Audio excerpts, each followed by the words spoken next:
Monday, you D-Gens. What is going on out there in the sports world today? As you see, I got Detroit Beastie with me. We're going to take a quick little look at the Super Bowl. We got hockey back, so Beastie can get back to normalcy in his life. We got some NBA back.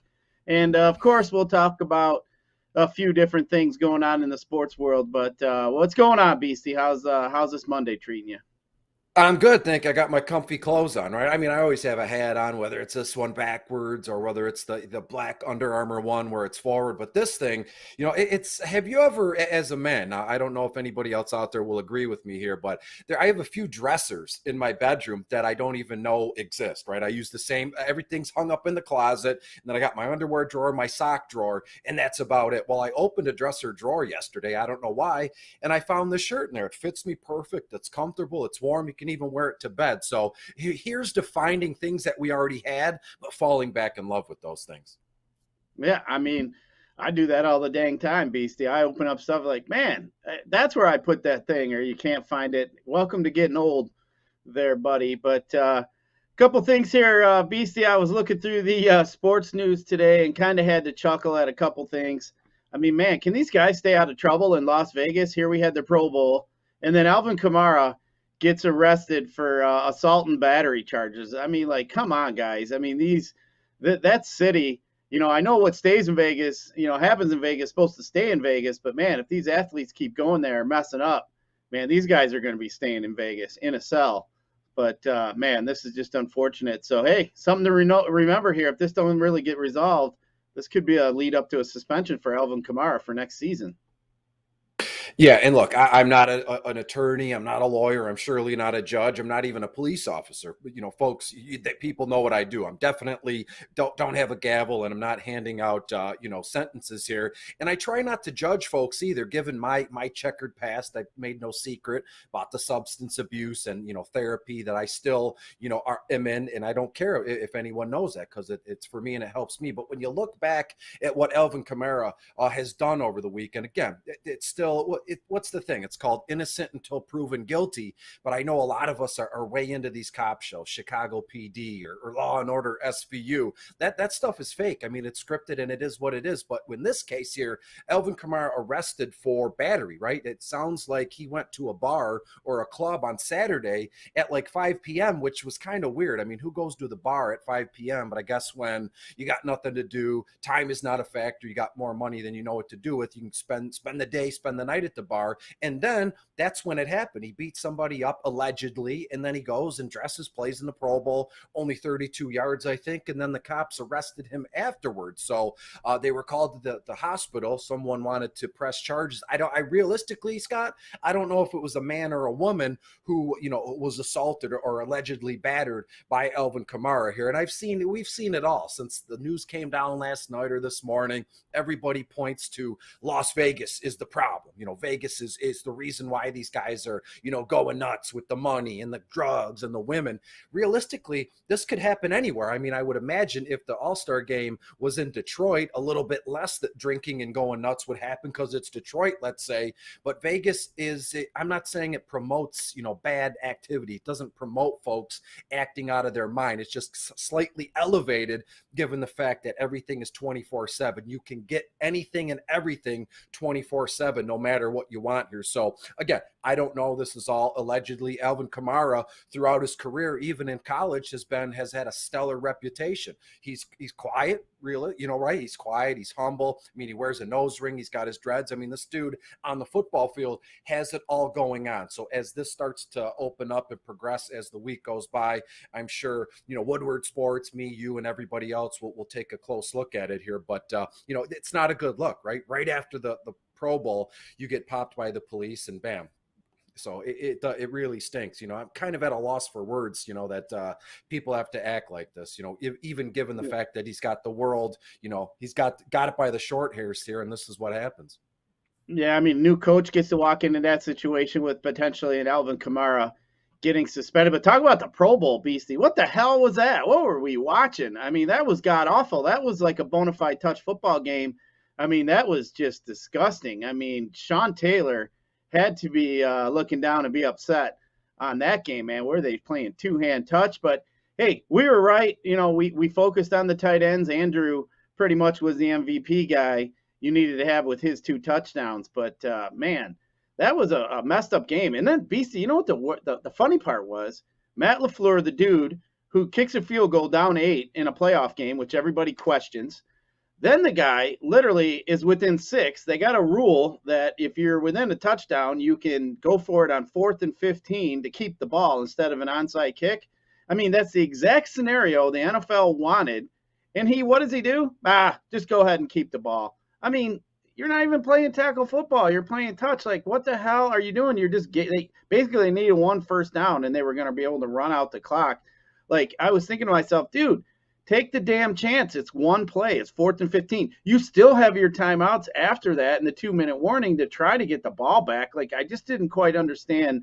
Was he like revolting against the NFL? Like, I don't get it. Like, why the hell wouldn't you? I mean, the stage was set. It was an exhibition game. I didn't get it, man. It just goes to show sometimes I don't think these guys even know the own rules of the game they were playing. But glad we knew about the tight end, though, Beastie, because I No did doubt, pretty yeah. decent in some of my in most of my contests. Actually, Mass entered the $5 one and did pretty well. So, but other than that, though, BC, what'd you think of that? Man, that was just a weird game. I didn't spend a moment of time on Sunday watching this game. I did, however, We were watch the really good. hockey all-star game. That was a good one. I didn't know that they split the conferences up 4 ways, and then it was 2 periods, and then the winner of each one. It was like a NCAA type bracket style tournament. That was fun, right? They're really skating and they're scoring goals, and it went from there. And then when you look back at yesterday at the Pro Bowl, again, I didn't spend a minute of my time watching it because we all know like this is what happens there. The one thing I did see that I liked that I'll mention here is Mac Jones.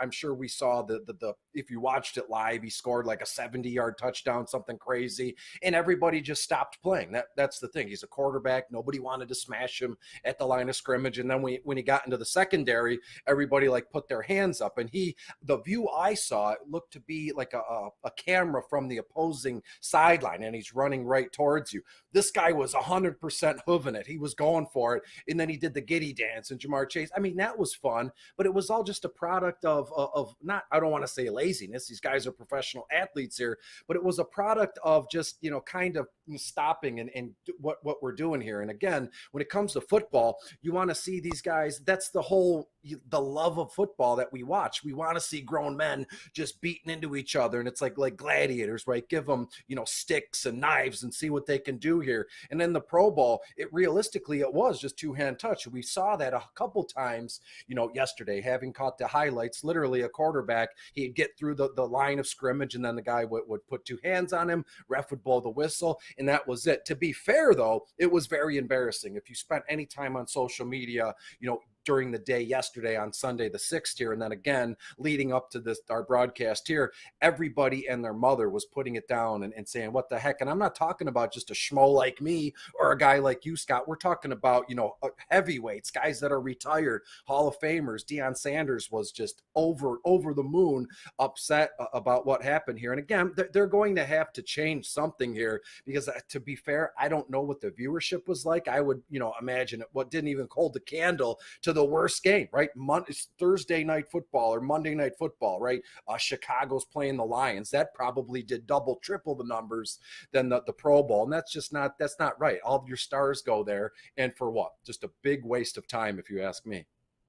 Yeah, pretty much. I mean, if you think about it, of the 4 major sports, that is the only all-star game that's at the end of the season. I mean, some of these guys have been out for a month, and now all of a sudden you're, want to put them back in pads. So, I mean, I kind of understand from the player's point of view, but I mean, at that point, just play freaking flag football. I mean, at least let these guys move, maneuver around. Or Kamara, I mean, running backs were pretty much pointless. It was just a drop back and throw the ball kind of silly game. I mean, it just wasn't good at all. I mean, hell, they should have just had the Lions and Jags play, and the winner, the 2 worst teams in the league, and then the winner gets the number 1 overall pick. I mean, I think we would have had a little bit more fun with that. But a couple other things, BC, that has gone on. Looks like Josh Gattis is up and going to take off from Michigan. He's going to go down to Miami for the lateral job, their offensive coordinator. I mean, It's kind of expected. I got to assume here that some feelings were hurt, some things were said. Maybe Harbaugh said bye to everybody. Maybe these guys were already interviewing ahead of time, knowing that thinking that Jim was going to leave, and then obviously things didn't pan out the way Harbaugh thought. I mean, I'm kind of disappointed to see Gattis go. I kind of liked his offense where it was going these last couple years. But how do you feel about Gattis going? You know what? To be truthful, I think I'm more upset Gattis left than the thought of Harbaugh leaving. Oh, absolutely. And I'm with you 100%. And again, Braylon Edwards in my book can do no wrong. And I'm so proud and happy to be, broadcasting on the same airwaves or the same channel as this guy. He's a legend at the University of Michigan, can do no wrong in Ann Arbor here. And I came across a tweet of his a few days ago, and it was very well put, and it wasn't received very well when you look through the comments here. I'm paraphrasing this, shout out to Braylon here. He says, something, the trust was broken with the way John Harbaugh went through this. Was it a secret, or the trust was broken for Josh Gattis to split, as you put, Scott, a lateral job? If Josh Gattis would have split for the head coaching gig at Miami, then hey, yeah, it's all, hugs and handshakes. Even if Josh Gattis split to be a head coach at Maryland, let's say, any school, any Power 5 school, Big Ten, whatever it is, that would be a bump up. You got to give the guy a handshake and say, Gattis, thanks for being here, and boom. He goes to the University of Miami to do the exact same thing he was doing at Michigan. So to me, it was kind of a lateral move, but he probably wanted to get himself out of the situation here. And I don't know if we'll ever find out the truth, but most of us, I don't claim to be a journalist. I'm just a guy who likes to give my opinion. I write some DFS stuff, and boom, there we go. I have no credentials or anything, but I don't think we're going to find out the real truth, not anytime soon here. So just another kind of tidal wave, or however you want, a ripple effect of what Harbaugh did the last week or two. He's flying all around, goes to Minnesota to interviews wherever else, Miami, I don't know where else he interviewed for the head coaching job, but it was a snake move. I'm not going to get upset like I did several times last week with this, but this is directly this is directly responsible for what Harbaugh did, leaving, although he came back. But I've gone over that with a fine-tooth comb on these broadcasts here. I told you I've returned a bunch of messages and people reaching out, whether they hated it or disliked it. But Josh Gattis splitting to go to the University of Miami to be the OC, offensive coordinator over there, I'm telling you, and now anybody that's out there watching this, and Braylon included, he said it before me, this is a direct result, and Harbaugh has to take responsibility for this. And this is the first big chip to fall here. How many of these kids and recruits that he's been in their homes telling their mom, grandma, yes, your son is going to come play for me, and we're going to compete for Big Ten titles. All in the meanwhile, in like a 7 to 10 day span, he splits it in interviews elsewhere, and he's on private jets. He says goodbye. He caused a massive, a lot of harm to the overall outlook and the overall kind of atmosphere of this organization, of the head coaching gig here at the University of Michigan. So Josh Gattis, I wish you the best. You were outstanding while you're here. I wish you didn't have to leave on these terms here, but I'm telling you now, Gattis didn't trust Jim Harbaugh because of what he did. And I'm telling you now, another head coach or two will split. And I'm sure a kid or two that's committed will decommit or enter the transfer portal, because how the heck are the coaches and these kids going to stay here when they have a little snake in Jim Harbaugh? You can't trust the guy. He's going to split at any moment. As soon as the bad clouds go away and the sun comes out, boom, he's gone for a better opportunity here. So it's just not a good look, not a good move. And I'm sorry that Evan Gattis was the first kind of casualty of Harbaugh's bad decisions and what he did. So Gattis, again, I wish him the best, and I salute Braylon Edwards for bringing that to light. It was a couple sentences and the tweet kind of went nuts, but that's what happens when you tell the truth to people, and other folks just don't want to hear it. They'll scratch and claw at anything to kind of get their name out there or to be seen. But what Braylon said was absolutely outstanding, 100% the truth. And I back Braylon and Woodward Sports, Ryan Armani, everybody in this one here. So I don't know what else I can say. I'm talking in circles. I mean, how can you? So upsetting. Yeah, how can you argue or disagree with Braylon? I mean, the guy knows more people down there affiliated with the whole program than any of us do. So I mean, hey, when he's talking some shop, I know I'm always listening. But before we get too far, BC, I just want to give a shout out to one of our sponsors of the show, Better Rate Mortgage. At Better Rate Mortgage, family is more than blood. If you're looking for a new mortgage, come get treated like family, actually better. with Better Rate Mortgage. Visit mybetterrate.com or call 248-480-4467 today. But Beastie, quick things that went on. We saw Kyler Murray. Looks like he and the Arizona Cardinals may be in a little divorce here. He scrubbed them all off his Instagram and all this other crap. Looks like he's pretty upset with them. So don't know quite what's going on there. But hey, they started out hot, 7-0, and then they crashed there at the end of the season. So Kyler Murray on the move. I mean, if he left, what would it be a decent place, Beastie? You would think that maybe he'd land. I mean, I could see him, like a Pittsburgh would be decent. Maybe a Tampa, could use a guy like Kyler Murray. But, man, some big news here if Kyler Murray is on the move. Yeah, to be fair with you, I had not heard this until you just said it moments ago here. And Kyler, people pay too much attention to other folks' social media accounts. And again, it's like, how can I put this? Like a little kid having a fit when, Kyler plays for Arizona and he scrubs, any follows from the coaches or the team in general here. Where is he going to go? And realistically, that's the question. Where is he going to go? What the heck has happened here? And I'm kind of figuring it out as I'm talking it out here. But to be honest with you, Kyler, at Washington would be outstanding. Kyler in Pittsburgh would be outstanding as well. I've said for a few seasons now, not trying to bring light that what I say has any meaning here, but if you look at Pittsburgh, they would, benefit so much from a young mobile quarterback that has vision like this kid, where he can move the chains if need be, or he's got some studly receivers to go around him. And then again with Najee Harris, I mean, Pittsburgh would be deadly. And I will also say that Washington will be as well. Washington headed into this past season was all the rage here because their defense was outstanding, and they kind of hit the wall and they stepped back a couple paces, but that can all be, brought back to the forefront here if and when they get a stud quarterback. We saw what Tyler Heineke could do for them in a short period of time. I'm not comparing Tyler Heineke to Kyler here, but just the little bit that Heineke could do on the ground and diving to touch pylons and moving the ball like that, having that YOLO, nothing is proven tomorrow kind of attitude, did well for them in the short term for Washington. But Kyler going to, the football team, or the Commanders as they're now called, or Pittsburgh, would be awesome here. And who's to say that Arizona doesn't get on the horn to Miami? Because again, we know that Miami is out for Deshaun Watson here. They have, they've hired a new guy and they're going through lawsuits with all that Brian Flores stuff. So for Kyler to come into Miami, and maybe they swap, we'll give you Tua, you give us Kyler, and we'll also send a couple draft picks your way, Arizona, just to make everybody happy in the deal here. But wherever Kyler goes, I realistically don't see him leaving Arizona, because I had not heard of this. But Kyler on the move could be a very interesting storyline here to follow once we get over the Super Bowl hump here.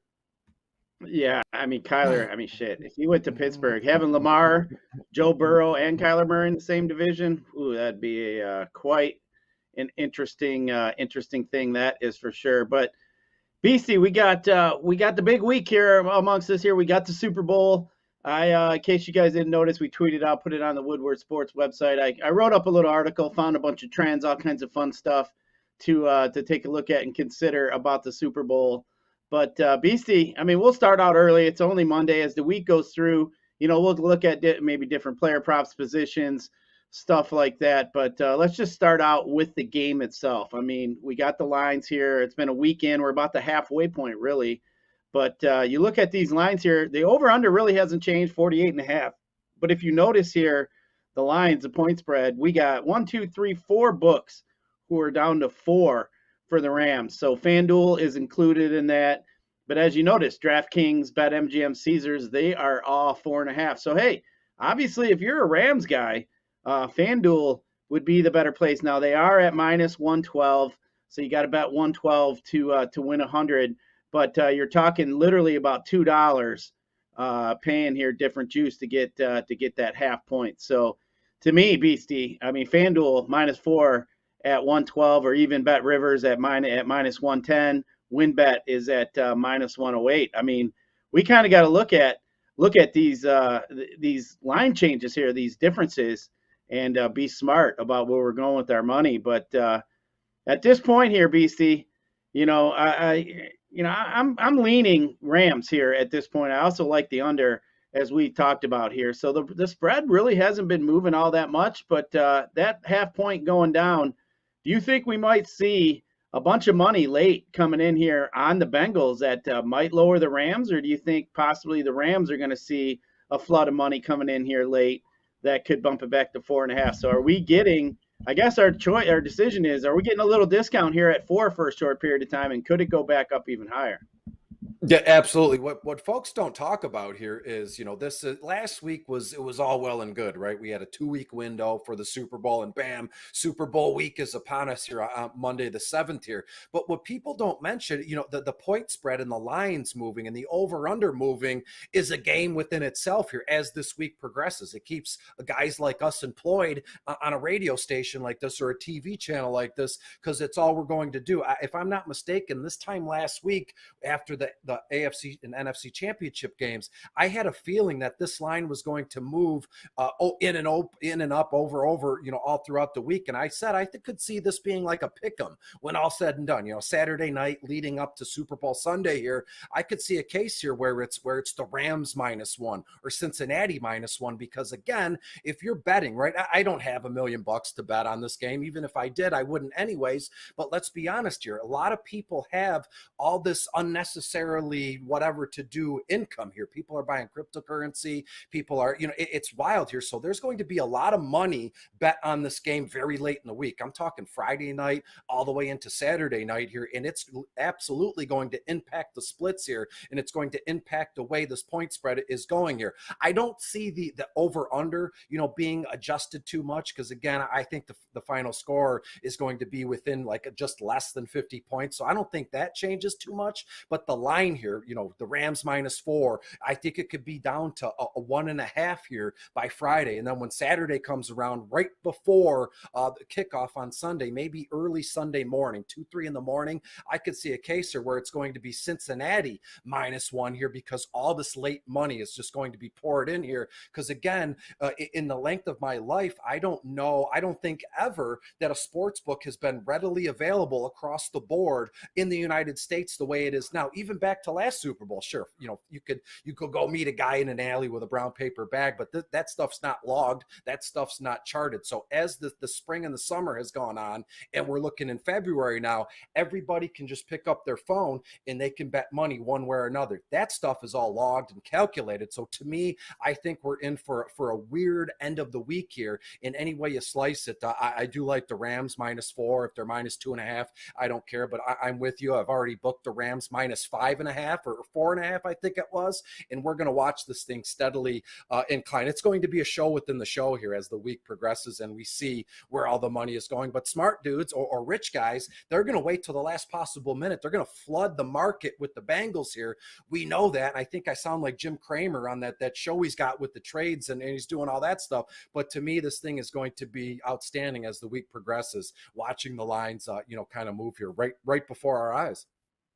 Yeah, I mean, I think if a bunch of money does come in on the Bengals, it would take an injury or a star player for the Rams to be out or have some issue with COVID or something for me to believe that the Bengals would end up being a favorite. I mean, I could see maybe it dropping to 3, maybe if a bunch of money comes in on the Bengals. But for me to change that drastically, I think a few player or something like that would have to develop. But either way, yeah, I mean, the over-under really has moved. And that's pretty much consistent, the same number at all the books at the 48.5. Some have different, -110, -112, whatever else. But yeah, looking forward to this game here. Obviously, the most bet game of the year here is upon us this week. So make sure too, hey, I'm going to be over at the Brass Rail for the Woodward Sports Super Bowl party. So I'm going to get up there a little early, maybe about 4:30, get a beer or two in me, and they're going to have some food, some prizes, DJ, all that fun stuff. So I plan to be there. I know a lot of the other Woodward Sports personalities plan to be there as well. So we're looking forward to that. So make sure you guys stop in and come in and join us, say hi, whatever else. And who knows, maybe we can even drag Beastie out over there for that. But Beastie, we got to talk a little bit here.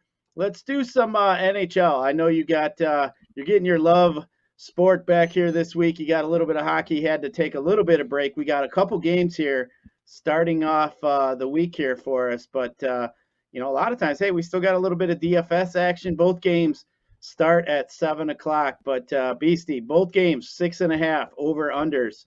So we're expecting some goals here tonight. So what kind of line combinations do you recommend here in some DFS? Yeah, this is going to be sweet. And again, over the weekend, I've texted you personally.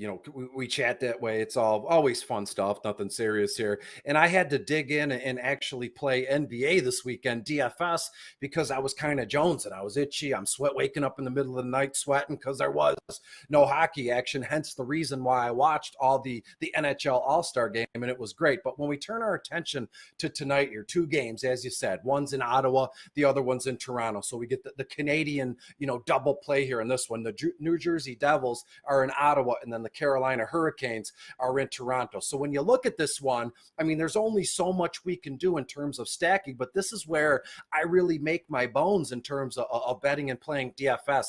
To me, to be honest with you, this is just as good as an after-hour slate or an express slate. Two games, and boom, that's what we do. Moving on here, let's start in. Let's fast forward to the Carolina-Toronto game. I know it's the same time. Just assume that it's later on here. Carolina 6-2 in their last 8 games on the road. And when we look at these, Austin Matthews is a stone cold stud. We know it. I know it. Everybody else knows this. Toronto, third in the Atlantic Division, 29-10-3, 61 points, 5 points behind second place Tampa Bay, 8 points behind first place Florida here. So Toronto is working their way up after the All-Star break, and we'll see what they can do here. When we look at this game, I mean, let's look no further than Toronto 1. And you have to be fair here. Even if this was a 10-game slate, Toronto 1 will always be high owned. Toronto 1 will always be, cream of the crop here. Austin Matthews, Mitchell Marner, Michael Bunting, all three guys on the first line. Matthews and Marner on the first power play unit. You get a little taste of the second power play unit by Michael Bunting. This kid has come on strong as of late. We saw he had his first ever hat trick a few weeks ago playing our Detroit Red Wings here. So to be fair, Toronto 1 is going to be the chalkiest of the chalk. And not to mention, in the same game on the other side of the ice here, Carolina's first line will be as chalk as it gets. Sebastian Aho, Seth Jarvis, and you can even toss in, Jordan Matinik or Andrei Svechnikov. That's who I think is going to be in that first line. So to me, Toronto 1, Carolina 1, as you all know, I mean, it's no secret. I'll show you my notes here. Here it is. I'm currently working on my favorite stat combos here. In Toronto 1 and Carolina 1, they do not fit, at least on FanDuel, because of the price tag here. So the way I have it written down, Toronto 1, you stack with Carolina 2 here. And Carolina 2, I believe, is Jacob Slavin on defense. You can get a little bit of Martin Nikas, Nino Niederreiter here, and you stack it with Austin Matthews, and boom, we'll move on from there. When we look at the New Jersey-Ottawa game, in just a regular guy, a regular casual DFS fan would look at this one and go, the Devils are playing Ottawa. These two teams, stink. Well, I'm not going to fault you for that. I'll leave it be. But when you look at this one, the New Jersey Devils, that number 1 overall pick, Quinn Hughes, he's a stone cold stud. I think he's only 20 because I remember watching the All-Star game and he's in Vegas. I think he scored once, maybe twice, and they're interviewing him. This kid's in Vegas, one of the best nights of his life, and he can't even go to the casino after the All-Star game to have a drink. He's only 20. Well, guess what? He caught COVID or tested positive, so he is not able to play here in this one. Quinn Hughes is not able to play in this one. So when you look, what's that? Oh, excuse me. It was Jack Hughes, excuse me. Quinn Hughes plays for Vancouver. Yeah, that's right. I had it all.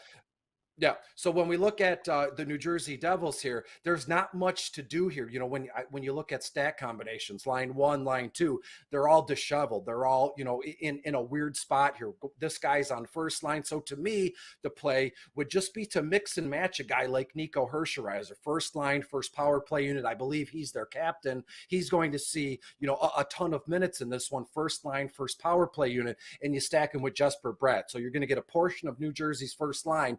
And then then when you look at the Ottawa side of things, it's realistically just like New Jersey. It's line one. And then after that, your guess is as good as mine. We're going to have to move things around here. But Brady Tkachuk, Connor Brown, and even Tyler Enos should be on their first line this evening here. So to me, let's keep it simple. If you're going to play in a GPP, you got to start with building it from Toronto 1, Matthews, Marner, and Bunting here. And then if you're going to, I don't know if I would necessarily tell folks to max enter a GPP tonight because there's too much that we don't know of from the New Jersey-Ottawa game. But if you do decide to max enter, I would imagine, running an optimizer would be the best, or go to Woodward, and I'm sure we'll have some ideas and tips and tricks here. So to me, it's an odd night, but I am going to dive all in. As I said, Toronto 1, Carolina 2 is my favorite stack, along with Carolina 1, Toronto 2. So any way you slice it, stick with the Carolina at Toronto game. And I have some final score predictions and my two best bets for this hockey slate at the end of the video here. Yeah, I mean, 2 games, at least we're getting started back up with a little bit of hockey. I mean, shit, I was looking at this NBA slate here, Beastie, and normally we got a pretty big slate for NBA, but only 5 games tonight. But I had my pen here, Beastie, the whole time here, so I've been writing down your line combinations. But looking here at this NBA slate, as you see here, 5 games as we're looking here. Looks like the Bulls are going to be a spot here for a little bit of value. I mean, kind of looking at the second half. They are in the second half of a back-to-back. I mean, they got to play 10 games in 7 games in 10 nights, which is going to be quite a bit for them. But also here looking, I mean, we're going to have to decide about the Miami, see what Jimmy Butler and Tyler Hero are going to do. If FGA is supposed to be out again, as he has been the last 4 games, Josh Giddey's up to 6,500. I still think you need to look at some Josh Giddey here as well. And then 2, if you're looking, if Joel Embiid gets ruled out, of course, we're going to have to look at a guy like Drummond as well. But guys that I'd probably look at paying up for tonight, I'd probably pay up for a Steph Curry against OKC. I think they're going to be without a few pieces. I think there is some value there at OKC, so maybe a guy like Darius Bazley we could look at, a Mahmoudi Daikaite. I don't even know how the hell you say his name, but he's a guy that'll be coming off the bench. Scotty Barnes for the Raptors, a guy I think you could look at today. And then you can maybe throw in another guy like a Devin Booker. But obviously here we're a little bit before lock, so if anything opens up, that should be able to help you get some other studs. But yeah, it's just a little tough here today, Beastie. Like I said, the value could be with these OKC guys. Maybe looking at Montrezl Harrell or somebody like that as a pivot. But yeah, NBA always got to keep your ear to the ground there. Probably have a couple best bets here, but before we get too far here, Beastie, just want to give a shout out to a sponsor of the show, and that is the Jars Cannabis Company here. ShopJarsCannabis.com. They offer delivery, pickup, and in-store shop in Michigan's largest variety for any of the lifestyle needs. Jars Cannabis, a medical and recreational retailer located throughout Michigan, Lansing, Detroit, Flint, Grand Rapids, and more. And hey, if you mention Woodward Sports or the Woodward Bet Show, you get 20% off any Jars location. So make sure you get over there and check that out. 20% off. That's a pretty good deal. Get you a little bag of some gummies, maybe a pre-roll or 2 for being loyal listeners of the Bet Show. But Beastie, as we said, we got those 5 games in NBA. We got 2 games in NHL. We're getting a little bit back to normal. We got one last boom, hurrah football game. Will it be the grand finale of these crazy playoffs that we've seen so far this year? Man, we've had some crazy games. So, I mean, I almost expect the Super Bowl, Beastie, to kind of be the same way. Maybe we'll get some craziness. Maybe here we won't. But definitely be looking forward to that. And again, hey, we'll be at that brass rail for the Woodward Sports Super Bowl party. So make sure you guys get over and check that out. But Beastie, before we get to best bets here, is there anything we missed, anything we need to cover, anything we need to get to? I already got your lines written down here that I'm going to be looking at for some hockey DFS later, but anything we missed here we need to mention before we get to the fun stuff? Trying to peak too early, right? Because the Super Bowl is 6 days away here. But as it stands now, Monday, day one of Super Bowl week here, I'm very invested in this thing. I'm interested. And to be fair, maybe I don't know if anybody can find a clip of me this time last year. I can't remember the last time I was this excited or this invested in a Super Bowl, right? We've been writing and broadcasting for a few years on end, but this past season was every day kind of writing, broadcasting your notes and everything. So the payoff here at the end for the Super Bowl on Sunday is absolutely excited. I'm already nervous. I'm already scared. I'm already everything, and it's only Monday. So I'm going to have to find something to kind of, curb my appetite or kind of hold me back, because again, it's so early in the week, but I'm very much looking forward to this thing. And we know all the narratives. And again, only Monday, which I've said 17 times here, but every day this week, if you have me back Tuesday, Wednesday, and so on and so forth, I have some excited stuff I want to mention in terms of prop bets, and we'll go from there. Don't want to peak today. Don't want to blow it all today here, but I'm over the moon excited for the Super Bowl on Sunday. Yeah, me too. I mean, the Super Bowl is always a lot of fun. I mean, everybody kind of seems to get the attention, even the normal, person who maybe doesn't pay attention to sports like you and I do. I mean, you see people pulling squares out of their pocket that you never would even think to imagine would bet. But I mean, hey, that's what we're here for. We're here for, to kind of help and guide everybody along. So, hey, even if you're a newbie, even if you're a seasoned veteran, I'm sure we'll be able to give you some kind of guidance. And that is what our goal here is at the Woodward Sports Network and at the Woodward Bet Show. But BC, let's rattle off here a couple of our best bets that we got here today.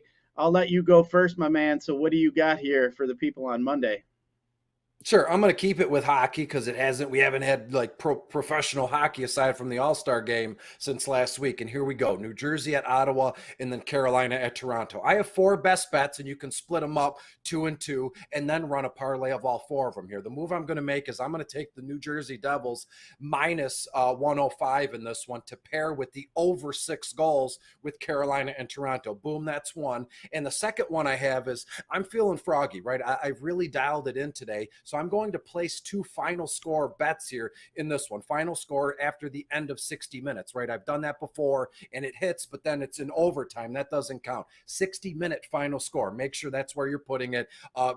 Let's just book New Jersey to win 3-1. And then in the other one, let's book Toronto to win 5-3. So there's 4 of them. You can split them in half. You can run it however you want. As I said, I'm going to break 3 ways. New Jersey minus 5, Carolina over 6, 1 parlay, and then New Jersey final score 3-1, Toronto final score 5-3. Boom, that's done. And then I'm going to mix all 4 into 1 parlay here. Let's see what we get here. Those final score predictions, pay a pretty penny if they hit your $5. You could turn $5 into 30, 40 grand if you can get these final scores, hammered down.